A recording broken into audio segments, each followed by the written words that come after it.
எடுக்க வேண்டும் என்றால் கூட இந்த விரலோடு இணைந்துதான் எந்த விரலும் வேலை செய்ய முடியும், பணி செய்ய முடியும். அப்படி என்று சொன்னால் பல இயக்கங்களாக இருக்கலாம், பல ஜாதியாக இருக்கலாம், பல மதமாக இருக்கலாம், இன அடிப்படையிலே நாம் ஒன்று என்ற உணர்வை தருகின்ற ஒரு தலைமைத்துவம் வந்தால் அந்த தலைமைத்துவத்தோடு இணைத்து நாம் செயல்பட வேண்டும்.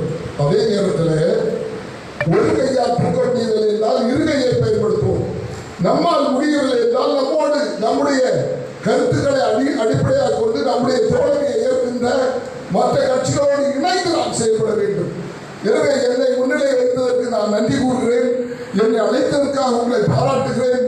நீங்கள் தொடர வேண்டும், தொடர்ந்து உழைக்க வேண்டும். இந்த கட்சி வழியாக நம் இனம் பாடுபட்டு உழைத்து முன்னேற வேண்டும் என்று கேட்டு உழைத்து உங்களிடம் விடைபெறுகிறேன்.